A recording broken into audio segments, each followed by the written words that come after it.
Hello, I am Sarah Goolsby. I am a current Entertainment Business Master of Science student at Full Sail University. Welcome to my presentation. Today I'll be giving you a little insight into the Live Nation and Ticketmaster merger that occurred in 2009. What it's all about. Just months after the launch of Live Nation, Ticketmaster proposed the buying of concert promotion site Live Nation because they were threatened by the popularity that it was already receiving. After discussion and dispute, the merger of two mega forces would come into negotiation. So let me give you a little introduction to the parties involved in this merger. Ticketmaster is the largest ticket selling platform for live events. It takes care of 80% of the market share in its market with over 141 million tickets sold in 2008. Ticketmaster received an annual revenue of $8.9 million from ticket sales alone in 2008. Ticketmaster also manages major artists like Neil Diamond, Miley Cyrus, The Eagles, Christina Aguilera, amongst others.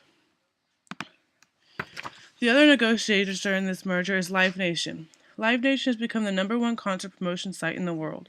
It owns over 140 concert and live venues, including the prestigious House of Blues chain. In 2008, they earned over $6 billion in annual revenue. Live Nation also manages major artists including Madonna, Shakira, U2, and Jay-Z, among others.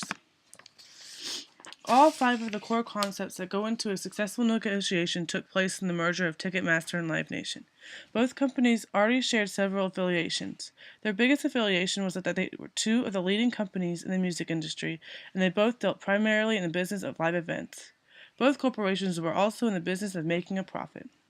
They both shared an appreciation for another as well. Ticketmaster had an appreciation for Live Nation due to their massive success of being such a young company. Ticketmaster was also the company that wanted to initiate the merge.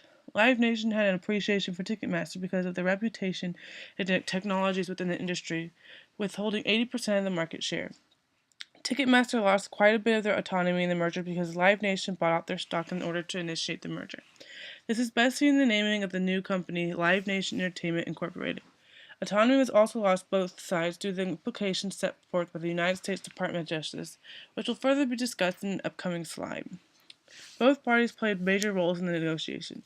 Ticketmaster had a large role as the leader in the market of ticket sales of live events.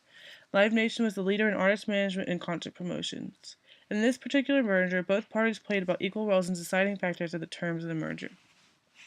The statuses of each company prior to the merger were in good standings. This wasn't due to the status of the music industry.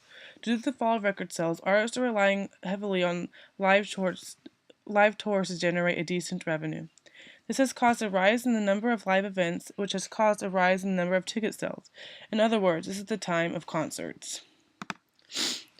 Erzing Izov of Ticketmaster has said that it's not Live Nation or Ticketmaster that chooses ticket prices, but the artists who set prices.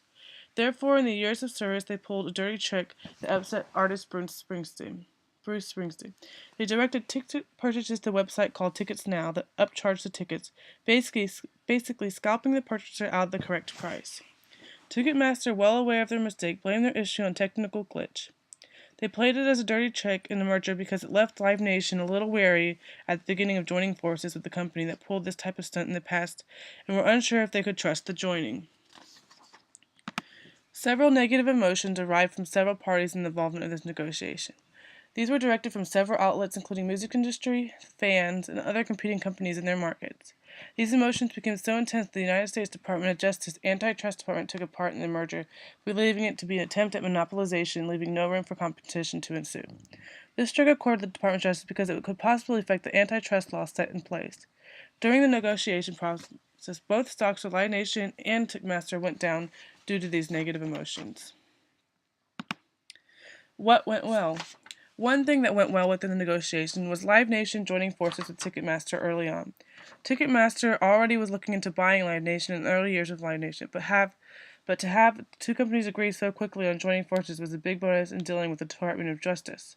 The joining of these two companies would result in a central location for artist management, tour sponsorship, and even recorded music. What went wrong? One thing that took place during the negotiation process was the involvement of the Department of Justice. Due to this involvement, Live Nation and Ticketmaster were not able to follow through with the original terms of the agreement.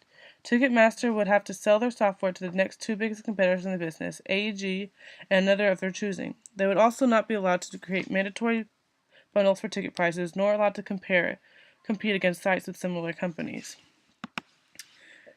The agreement of the merger was set forth when the Department of Justice approved of the merger. It allowed every Ticketmaster shareholder to receive 1.384 stock shares of Live Nation for every Ticketmaster share they obtained.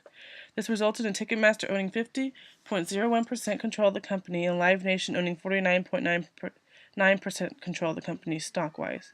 The companies estimated the value of the company to be at $2.5 billion and would help them save $40 million each year.